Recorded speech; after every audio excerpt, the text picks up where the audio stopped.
Hello class, I wanted to send out this video to make sure that you are all clear about the expectations for tomorrow's text-based discussion.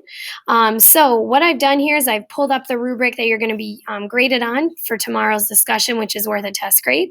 And this is also the rubric we went over in class today, but I just wanted to make sure we were clear about the expectations. So as you can see here, it has the first box, which is conduct. So what it says is it says works with peers to promote civil, democratic discussions and decision making by showing respect and patience.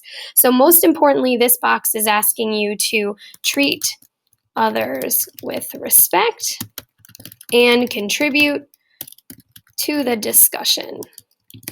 Secondly, it says brings others into the conversation by clarifying, verifying, or challenging ideas and perspectives that relate to the current discussion.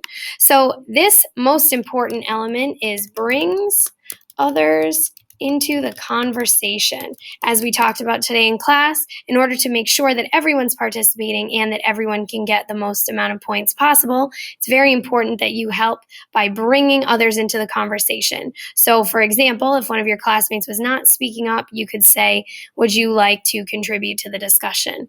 Third indicator is maintains focus by addressing most comments to other participants. So as we talked about in class today, you are not going to be speaking to me. I'm going to be sitting out on the side and listening to what you have to say, and I'd like you to speak to each other. So respond to each other. Next, we get into the speaking and reasoning box, which asks that you fulfill all discipline-specific and task requirements. What that means is that you need at least 2 quotes. And these quotes can be from Most Dangerous Game, or they can be from any other short story we've read. It's important to bring a variety, and you can, of course, bring more than 2 quotes. Next, it says presents information, findings, supporting evidence, and conclusions clearly, concisely, and logically from text, such as that listeners can follow the line of reasoning. So this means that you quote text when stating your opinion. And the second indicator underneath, the next indicator underneath that one also discusses that, because it says analyzes and evaluates the argument and specific claims in text, assessing whether the reasoning is valid and the evidence is relevant. So this is where you can comment upon other people's comments or thesis statements and assess their reasoning skills. Next is listening, and when it comes to listening, what's most importantly is that you respond thoughtfully to others, and you're an active participant,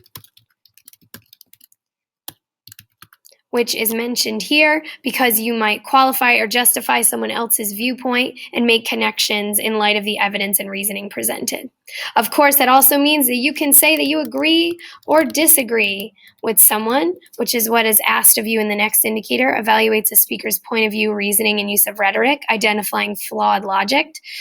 So for this, what it's asking you to do is to make sure you agree or disagree respectfully with your classmates. So you might say, I agree with so-and-so because, or I respectfully disagree with you because, and it's okay to have your own opinion.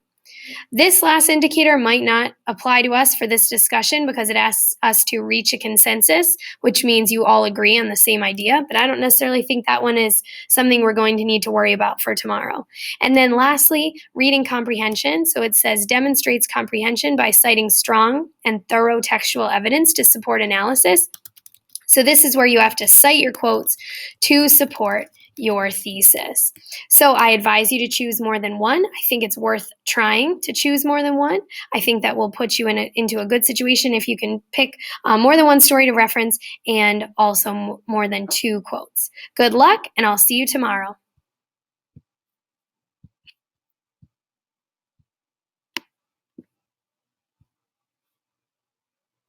Did you know Adele's from Tottenham?